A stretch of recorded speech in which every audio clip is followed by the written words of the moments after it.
ನಮಸ್ಕಾರ. ನಮಸ್ತೆ ನಮಸ್ತೆ ಸರ್. ನಮಸ್ತೆ ಸರ್. ಹಾಂ ಹಾಂ ಹಾಂ ನಮಸ್ತೆ.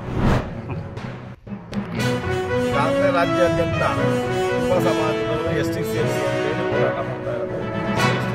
ಆದರೆ ಯಾವ ಒಬ್ಬ ವ್ಯಕ್ತಿಗಳ ಮೇಲೆ ಒಬ್ಬ ವಿನಾಕಾರಣ ಹೇಳಿಕೆಗಳು ಹೇಳೋದು ಮಾಡೋದು, ಜನಾಂಗಕ್ಕೆ ನೋವು ಮಾಡೋ ಅಂಥ ಕೆಲಸನ ಕುರುಬ ಸಮಾಜದ ಕೆಲವು ಲೀಡರ್ಗಳು, ಕೆಲಸಕ್ಕೆ ಬರದೇ ಇದ್ದಂಥ ಲೀಡರ್ಗಳು ಹೇಳ್ತಾ ಇದ್ದಾರೆ. ಮೊನ್ನೆ ರಾಜ್ಯ ಮುಖ್ಯಮಂತ್ರಿಗಳನ್ನು ಉಗ್ರಪ್ಪನವರು ಮಾಡಿದಂಥ ಮನವಿ, ಅವರು ಉಗ್ರಪ್ಪನವರು ರಾಜ್ಯ ಮುಖ್ಯಮಂತ್ರಿ ಆಗಿರೋಂಥವ್ರಿಗೆ ಭಾಳಷ್ಟು ಜನರಿಂದ ಕೊಡುಗೆ ಇದೆ, ರಾಜ್ಯ ಮುಖ್ಯಮಂತ್ರಿ ಜೊತೆಲೇ ಸಹಕಾರ ಮಾಡ್ಕೊಂಡ್ಬಂದಿದ್ದಾರೆ. ಉಗ್ರಪ್ಪನವರು ಅಲ್ಲದೆ ಈ ರಾಜ್ಯದ ನಾಯಕ ಸಮಾಜನೂ ಸಹ ಸಹಾಯ ಮಾಡ್ಕೊಂಡ್ಬಂದಿದೆ ಈ ರಾಜ್ಯದ ಮುಖ್ಯಮಂತ್ರಿಗಳಿಗೆ.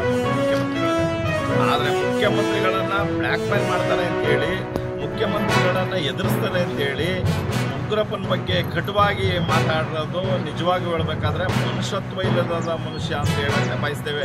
ಕಲಬುರಗಿಯಲ್ಲಿ ಕೂತ್ಕೊಂಡು ಯಾವನೋ ಒಬ್ಬ ಹೀನಾಯ ವಿಚಾರಗಳನ್ನು ತಂದು ಅವನು ಸಮಾಜಕ್ಕೆ ಎತ್ಕಟ್ಟಂಥ ಕೆಲಸ ಮಾಡ್ಕೊಂಡು, ಕುರುಬ ಸಮಾಜಕ್ಕೂ ನಾಯಕ ಸಮಾಜಕ್ಕೂ ಎತ್ಕಟ್ಟಂಥ ಕೆಲಸ ಮಾಡ್ಕೊಂಡು ಬ್ಲ್ಯಾಕ್ ಮೇಲ್ ಮಾಡ್ತಾರೆ, ಮುಖ್ಯಮಂತ್ರಿಗಳು ಎದುರಿಸ್ತಾರೆ ಉಗ್ರಪ್ಪನವರು ಅಂತ ಹೇಳಿದ್ದಾರಲ್ಲ, ಅದನ್ನು ನಮ್ಮ ಸರ್ವಾನುಮತದಿಂದ ನಮ್ಮ ಸಮಾಜದಿಂದ ಖಂಡಿಸ್ತಾ ಇದ್ದೀವಿ. ನಾಯಕ ಜನಾಂಗದವರು ಎಷ್ಟಕ್ಕೆ ಸೇರಿಸಬೇಡಿ ಅಂತ ಹೇಳಕ್ಕೆ ಒಂದು ಕಾರಣ ಇದೆ.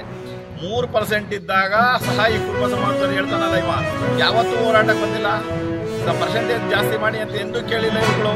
ಅದಾದಮೇಲೆ 7% ಮಾಡಿದ್ವಲ್ಲ, 7% ಕೊಡಬೇಕಾಗಿತ್ತು, ಭಾಳ ದಿನದಲ್ಲೇ ಕೊಡಬೇಕಾಗಿತ್ತು. ಅದು LG ಈ ಸಮಾಜಕ್ಕೆ ಹೋರಾಟ ಮಾಡ್ಕೊಂಡು ಪರಿವಾರ ಸೇರ್ಸೋಕ್ಕೆ ನಾಯಕ ವಾಲ್ಮೀಕಿ ಬೇಡ ತಳವಾರ ಪರಿವಾರ ಸೇರ್ಸೋಕ್ಕೆ ಹೋರಾಟ ಮಾಡಿದವರು LG ಹೋರಾಟದಲ್ಲಿ ಮಾಡ್ಕೊಂಬಂದಂಥ ಆದಿಲಿ ಮತ್ತೆ ಉಗ್ರಪ್ಪನವ್ರು ಆಗಿರ್ಬೋದು, ಜಾರಕಿಹೊಳಿ ಆಗಿರ್ಬೋದು, ಎಲ್ಲರೂ